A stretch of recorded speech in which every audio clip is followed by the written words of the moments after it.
He raised a glass to his wife, pregnant, terrified, powerless, and asked the room if they should shame her. The crystal stemware caught the chandelier's golden light as Tristan held it high, his posture commanding, his smile venomous. Vivian stood beside him, 8 months pregnant, her hand instinctively clutching her swollen belly as if she could shield the innocent life inside from what was coming. Hundreds of eyes followed. Phones rose like cameras at a massacre. Every laugh, every whisper, every click amplified the weight pressing down on her chest. The ballroom, filled with business partners, society elites, people who'd smiled at her for years, transformed into an arena. She was the spectacle. They were the audience. She swallowed her panic, her breathing shallow and rapid. Her other hand moved to her stomach, both palms now covering the curve where her baby rested, trying desperately to shield the life inside her from the cruelty radiating through the room like poison. The husband smiled, smug, calculating, rehearsed. Every angle of his face suggested this moment had been planned, practiced, perfected. This wasn't spontaneous rage. This was theater. Hi, welcome to Heart Voice Stories. Thanks for watching. Kindly tell me what country you're watching from. Should we let her explain herself? Tristan asked, his voice carrying through the microphone clipped to his lapel, amplified for maximum impact. He paused, letting the question hang in the air like a blade. Or should we enjoy the truth? The room erupted. Some clapped enthusiastically, as if witnessing a performance they'd paid premium tickets for. Some laughed nervously, uncertain whether this was real or some elaborate stunt. Some simply filmed, phones held high, recording every second of her humiliation for social media, for gossip, for entertainment. Vivian searched desperately for a friendly face in the sea of designer gowns and tailored suits. The women who'd attended her baby shower last month. The couples they'd hosted at intimate dinners. The colleagues who'd congratulated her on her pregnancy. Found none. Not a single person looked away. Not one person stood. Not one voice called out for him to stop. The complicity was complete, suffocating, absolute. Camera flashes burst like lightning. Whispers multiplied into a dull roar. Someone laughed, high-pitched, cruel. The sound cut through Vivian like glass. Her knees weakened. The baby kicked hard inside her, responding to her elevated heart rate, to the adrenaline flooding her system. She wanted to run, to disappear, to wake up from this nightmare. But there was nowhere to go. 300 pairs of eyes held her in place. At the back of the ballroom, near the service entrance where shadows gathered and wait staff pretended not to watch, a man stood. Ordinary. Silent. Unremarkable in his plain clothes among the sea of formal wear. Reed held a small jacket in his hands, pink, worn at the elbows, with a butterfly patch his daughter had insisted on sewing herself before she. He stopped that thought. Focused on the present. The kind of gesture only a man who's known real loss could carry. He knew what was about to unfold. He'd seen cruelty disguised as entertainment before. He'd witnessed crowds turn on the vulnerable while calling it justice. And he knew that timing was everything. His fingers tightened on the small jacket. His jaw set. His eyes never left the pregnant woman trying to disappear into herself while her husband prepared to destroy her. And in that instant the first domino fell. Tristan set his glass down with deliberate slowness, the crystal ringing against marble.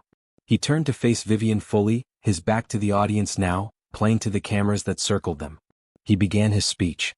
And the first cruel detail was revealed. If you saw someone being destroyed in front of hundreds, would you stay silent? Or would you risk everything to intervene? The first insult landed like a punch. Barren. Tristan spat the word like venom. That's what the doctor said 3 years ago. Couldn't give me an heir. Couldn't fulfill the one purpose a wife has. Vivian's breath caught in her throat. The lie was so brazen, so calculated, she was literally 8 months pregnant, but the crowd didn't care about logic. They cared about the show. The second insult landed like fire. So I found someone who could. Tristan gestured toward the crowd, and a woman emerged from the shadows near the stage. Young. Beautiful. Dripping with confidence and cruelty. Meet Sasha. My real partner.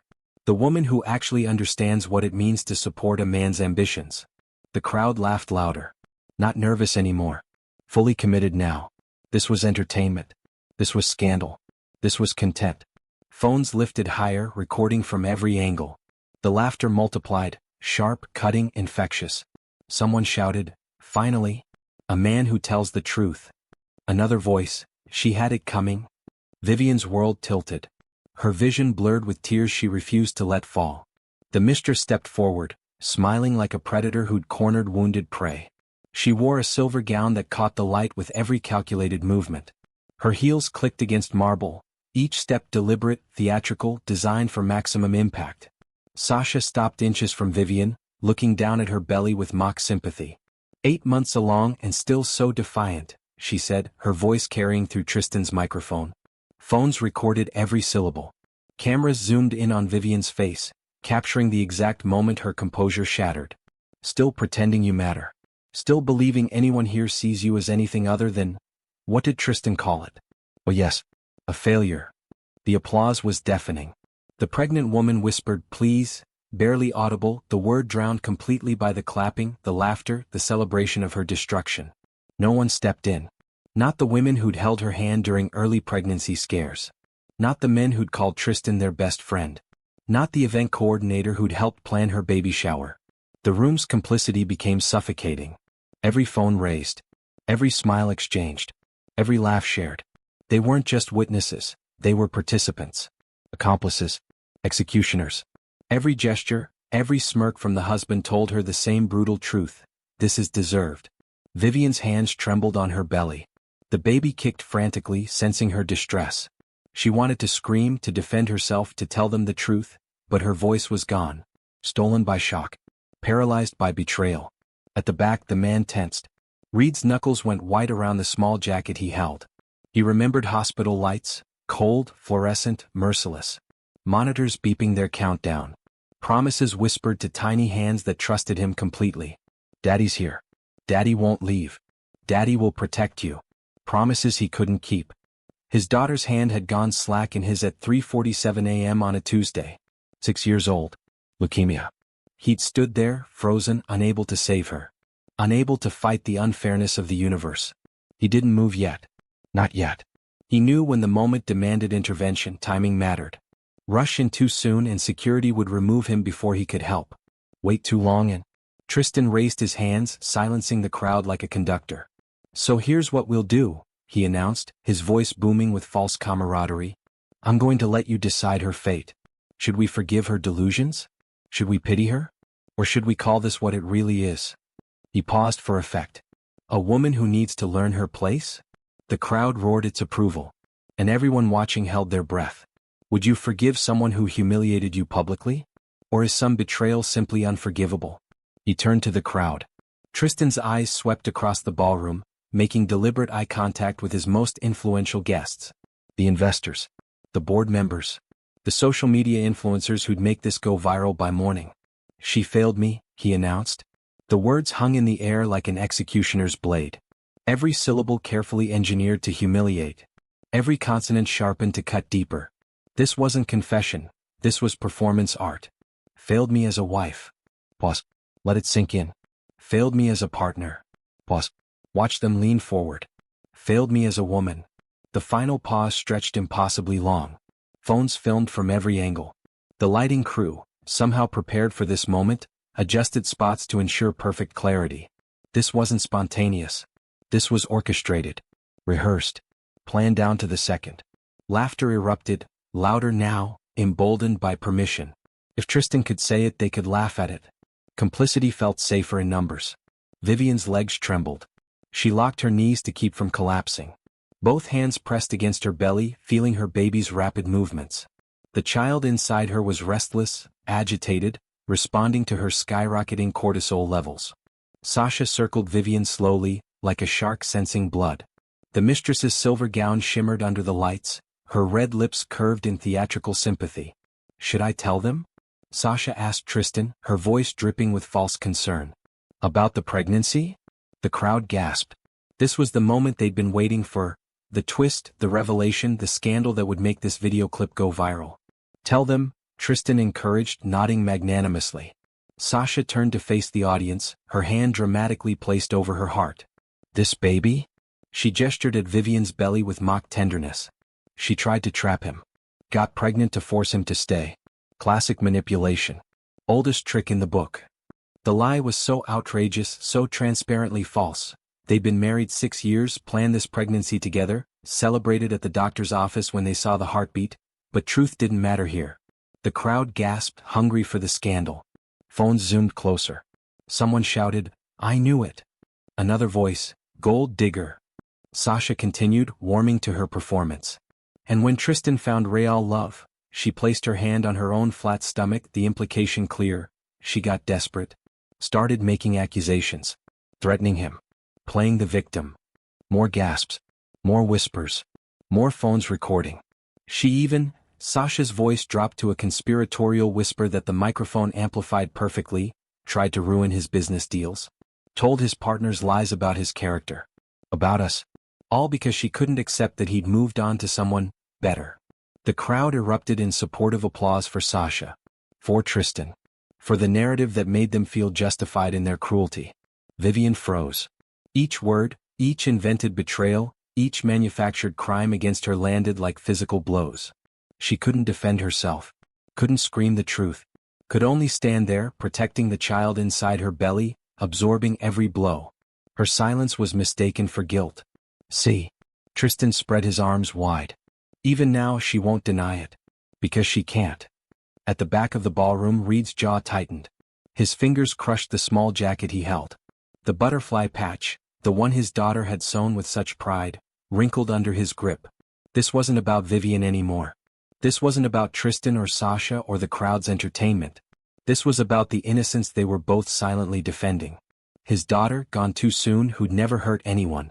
This woman's unborn child, who'd done nothing to deserve this hatred. Reed's jaw tightened. And then, he took the first step forward. Just one. Deliberate. Final. The beginning of resistance. Have you ever witnessed injustice and done nothing? Or does there come a moment when silence becomes impossible? Security noticed him first. The head guard, ex-military trained to spot threats, caught the movement in his peripheral vision. A man walking forward through a crowd that was supposed to be stationary. Wrong direction. Wrong energy. Wrong everything. He touched his earpiece, signaling the team. Reed took another step. Deliberate. Measured. His boots made no sound on the marble floor, but somehow the air around him shifted. Changed. Thickened with intention. No words. Only presence. The guests nearest to him noticed next. They turned, confused, as this ordinary man in working clothes moved through their designer-clad circle like Moses parting the Red Sea. Something in his posture, the set of his shoulders, the steadiness of his gaze, made them step aside without thinking. Tristan's eyes narrowed. He'd been mid-sentence, building to another crescendo of humiliation, when he felt the room's attention fracture. Moved toward something behind him. He turned. And saw Reed walking toward them. 20 feet. 15. 10. Security, Tristan said sharply into his microphone. The word echoed through the ballroom. We have an intruder. 4 guards converged from different corners. Large men. Professional. Armed with authority and muscle. They formed a barrier between Reed and the stage where Vivian stood trembling. Reed didn't stop. 5 feet from the security line he paused. Made eye contact with the head guard. Something passed between them, recognition maybe. Soldier to soldier. Man to man. Sir, you need to leave, the head guard said. Professional. Firm. But not aggressive. Not yet. Reed's voice came quiet. Deadly quiet. The microphone couldn't pick it up, but everyone in the first 3 rows heard it clearly. This ends now. The words weren't shouted. Weren't threatening. But they carried the weight of absolute certainty. The voice of someone who'd made a decision that couldn't be unmade. The crowd shifted uncomfortably. The energy changed. Phones lowered, not off but hesitant. Uncertain. This wasn't part of the show. Tristan's confident smile flickered. You have no idea who you're dealing with, he said, his voice booming through the sound system. I own this venue. These people. This city. You're nothing. A nobody. Security, remove him. The guards advanced. Reed didn't flinch. He simply stood there, the small pink jacket still in his hands, making no move to defend himself or retreat. His eyes found Vivian's, red-rimmed, terrified, broken. And he saw his daughter. Not literally. Vivian wasn't Sophie. But the helplessness was the same. The way someone looks when the world has turned against them and they have no strength left to fight. I said remove him. Tristan's voice cracked slightly. The head guard reached for Reed's arm. Reed moved, not violently, just shifted his weight, and somehow the guard's hand missed. Reed stepped past him, past the barrier, past the security, and walked directly to Vivian. The crowd gasped. Sasha backed away instinctively. Tristan stood frozen, his performance disrupted, his control slipping. Reed stopped directly in front of Vivian. She looked up at him, This stranger who'd walked through security like they were ghosts, with confusion and desperate hope. Without a word, Reed lifted the small pink jacket, unfolded it gently, and draped it over Vivian's shoulders. The jacket was tiny, meant for a 6-year-old, but the gesture was enormous. Protective. Deliberate. A shield made of fabric and intention. He wasn't confronting anyone. Wasn't challenging Tristan or security. He was simply standing between cruelty and its victim. Protecting the child without confrontation. The ballroom went silent. Tristan's mouth opened, closed. He looked to security. To the crowd. To Sasha. Finding no script for this moment. And then, the massive ballroom doors exploded open. Not literally. But the sound of them hitting the walls was like thunder. Every head turned. 3 figures stood silhouetted in the entrance. And everything changed. When power fails, what replaces it? Justice? Revenge? Or something far more terrifying? 3 men entered. Not rushed. Not shouting. Not dramatic in the way Tristan had been dramatic. All performance, all theater, all empty noise. This was different. Each step was precise. Measured. The kind of movement that comes from men who've never needed to rush because the world waits for them. The first man wore a charcoal suit that probably cost more than most guests earned in a year. Midnight dark hair touched with silver at the temples. Eyes like frozen steel, beautiful and lethal. The second was younger, broader in the shoulders. Navy suit. A scar along his jawline that suggested violence survived, not avoided. His hands hung loose at his sides, relaxed, but something about his posture screamed military training. The third looked barely 30. Designer glasses. Tailored suit that somehow made him look both scholarly and dangerous. He carried a leather portfolio under one arm and wore the slight smile of someone who knew exactly how this night would end. Silence fell like a guillotine blade. Phones dropped. Not powered off, still recording, but lowered.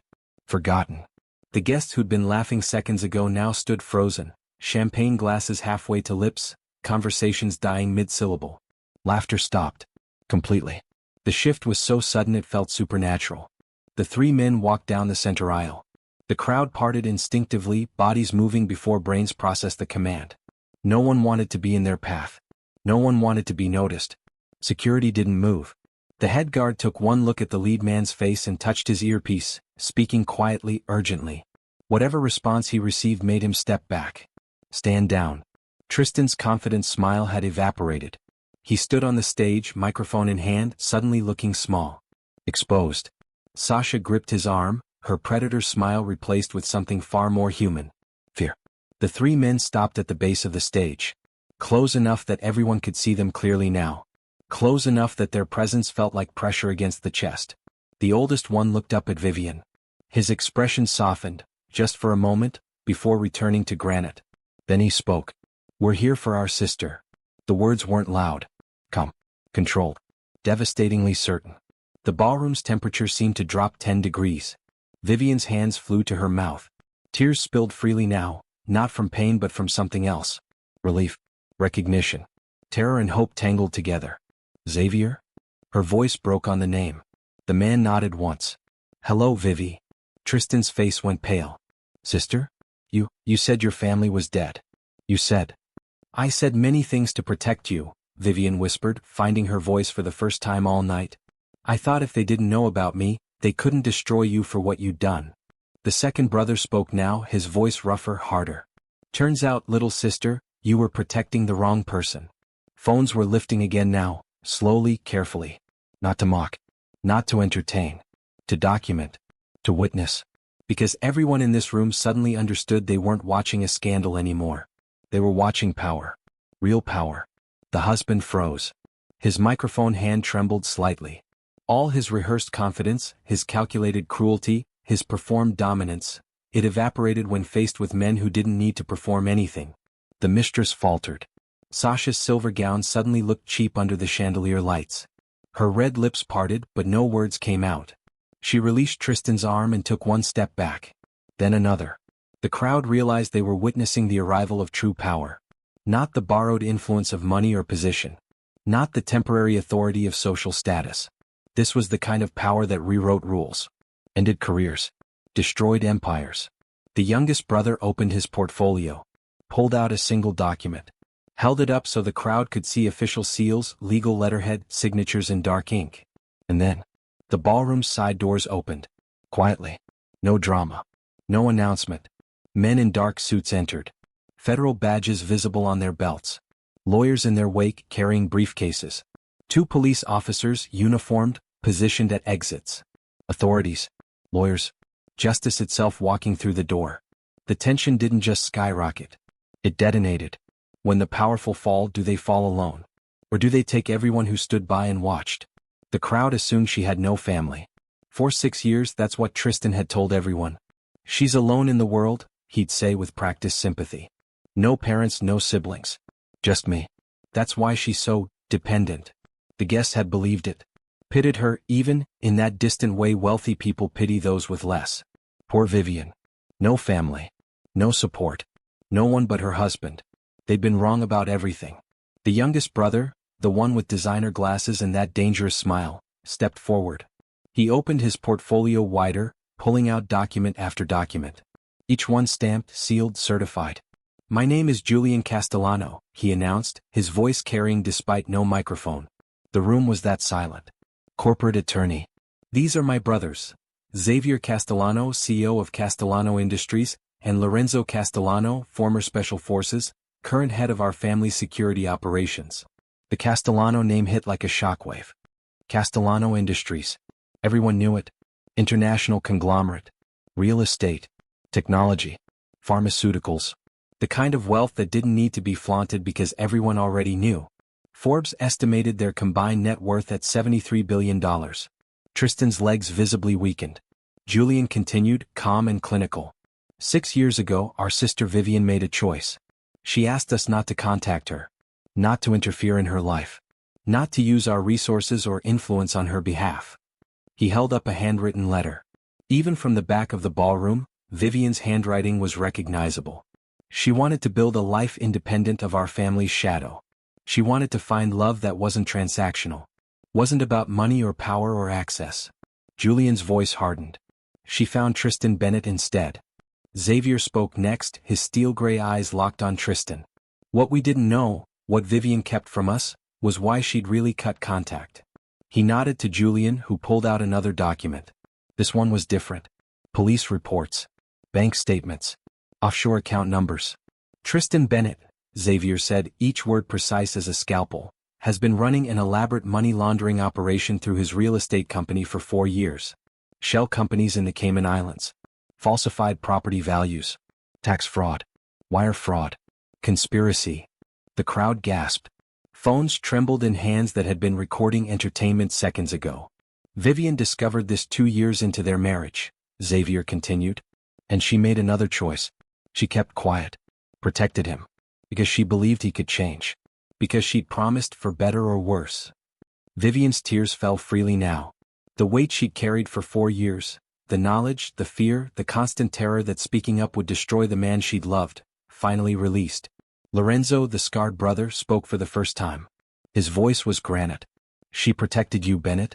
Lied to her own family to keep your crimes hidden. Cut us off completely so we wouldn't investigate you. Took on that burden alone.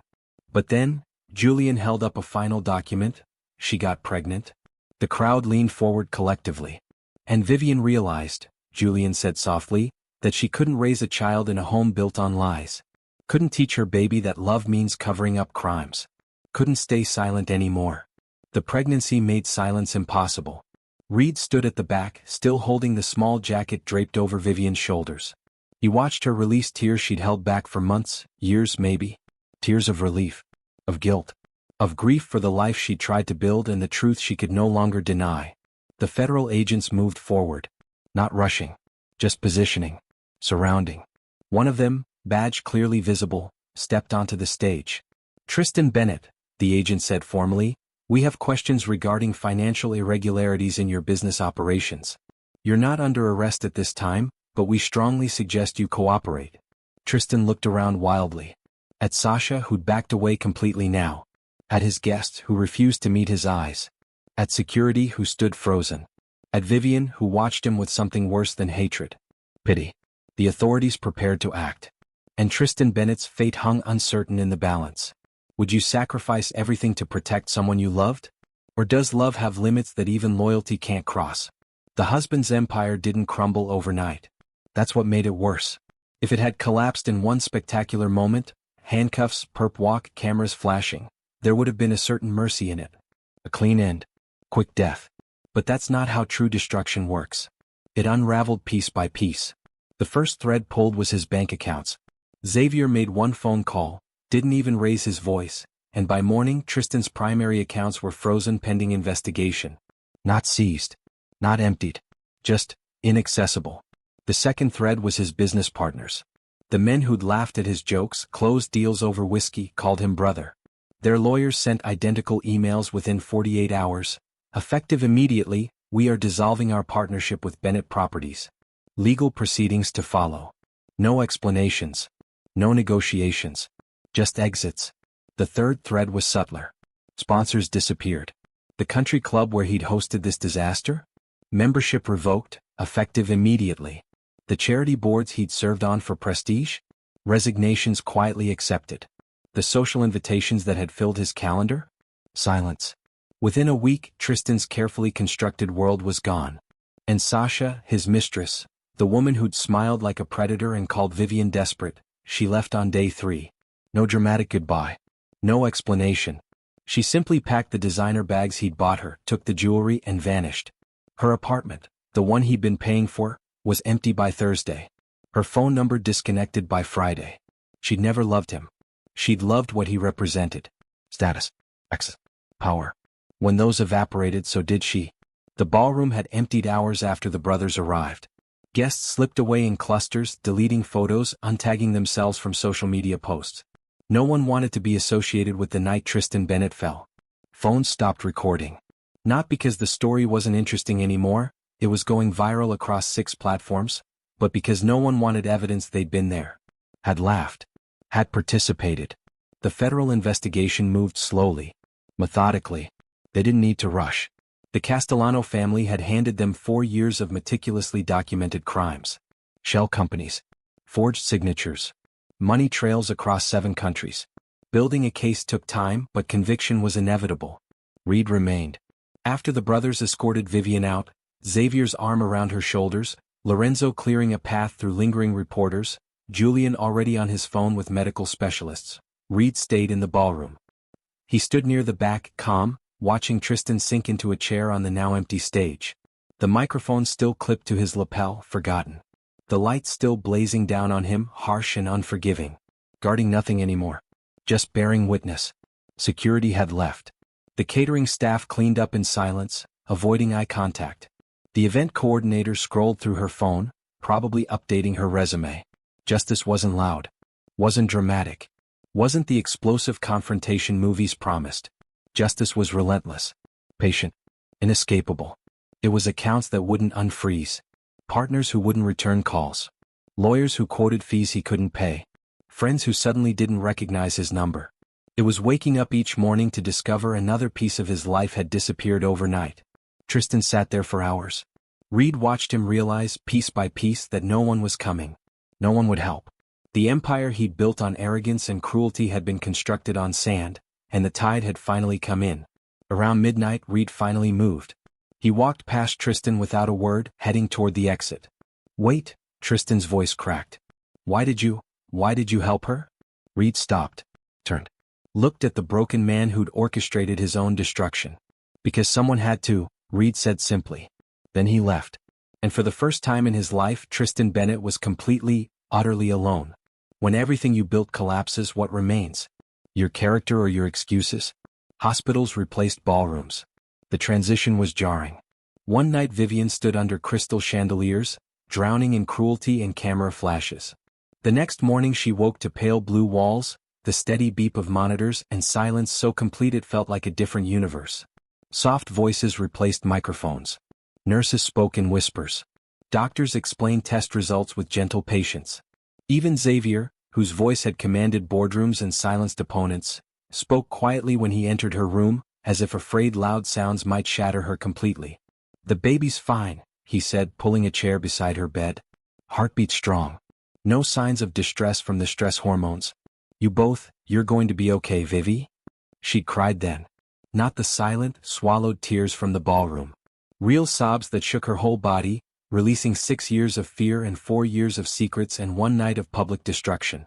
Xavier held her hand and said nothing. Just stayed. The brothers rotated shifts. Never left her alone. Lorenzo stationed himself outside her hospital room door like a sentinel. Arms crossed. Expression unreadable. When reporters tried to sneak onto the floor, and they tried, constantly smelling blood in the water, he simply stood there. Didn't speak. Didn't move. Just existed as an immovable barrier between his sister and the world's hunger for her pain. Julian handled everything else. Lawyers. Statements. The divorce proceedings that Tristan's attorneys were already scrambling to negotiate. Medical bills that mysteriously disappeared before Vivian even saw them. The apartment lease in her name that turned out to be in a building her family owned, had always owned, apparently. Safety nets she'd never known existed. You were never alone, Julian told her on day 3, adjusting his designer glasses. We respected your choice to leave, but we never stopped watching. Never stopped protecting you. Even when I kept his secrets? Vivian asked, her voice hoarse. Especially then, Julian replied. Because we knew you wouldn't have done it without reason.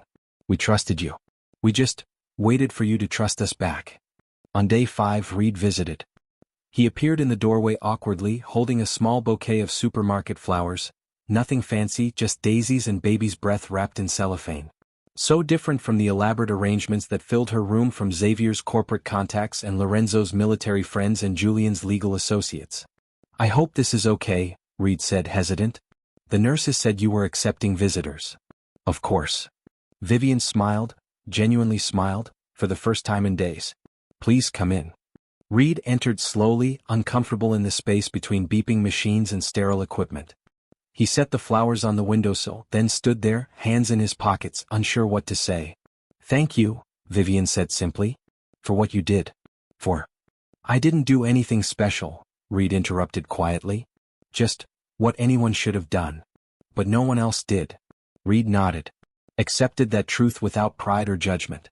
How are you feeling? Tired? Scared? Relieved? She touched her belly where the baby had been active all morning, kicking, rolling, reassuring her with movement.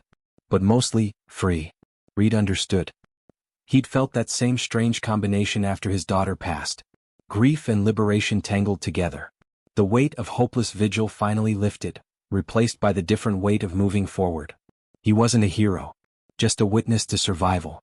Someone who'd stood up because staying silent felt impossible. They talked for 20 minutes. About nothing important. About everything that mattered.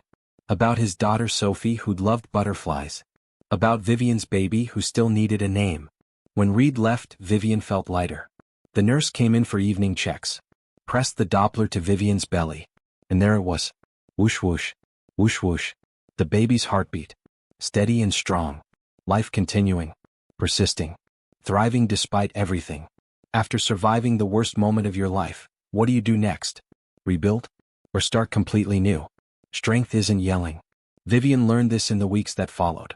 When Tristan's lawyers called with settlement offers designed to humiliate, offering her generous sums in exchange for her silence, her dignity, her truth, she didn't scream.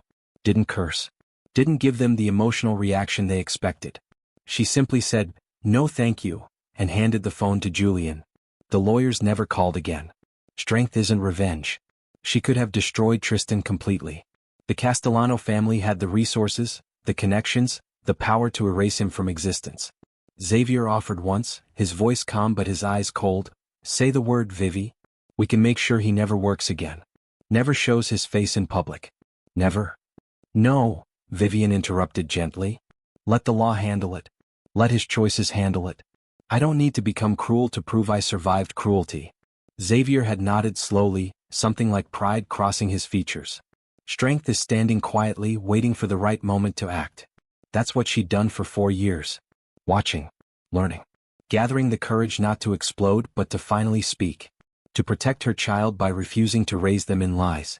It hadn't felt like strength at the time. It had felt like cowardice. Like weakness. Like failure. But now, sitting in her new apartment with her brother's protection and her baby growing stronger every day, she understood. Silence had been survival. Speaking up had been strength. Both were necessary.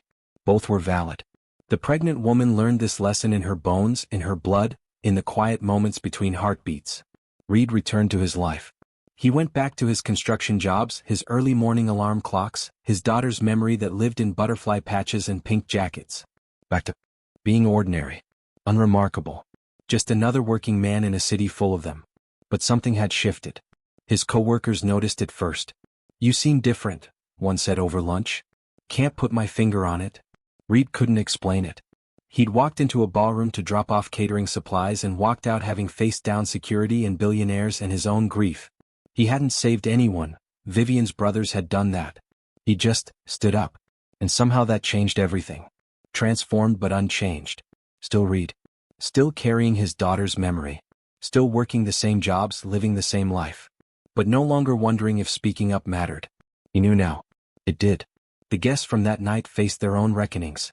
Some lost business deals when videos surfaced showing them laughing at a pregnant woman's public humiliation.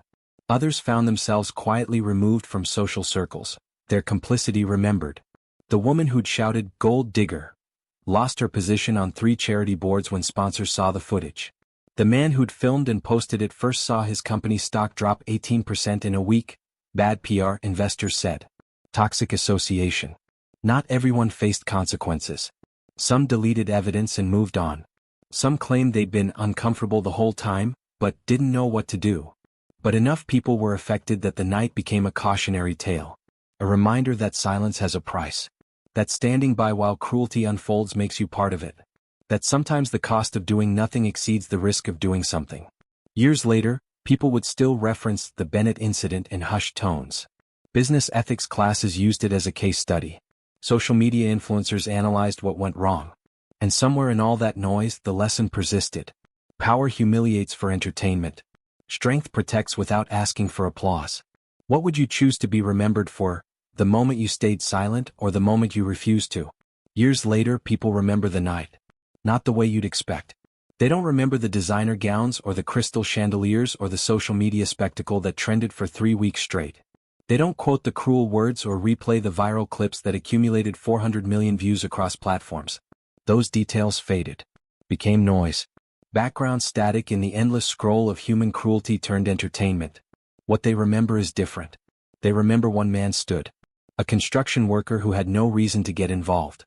No connection to the victim. No stake in the outcome.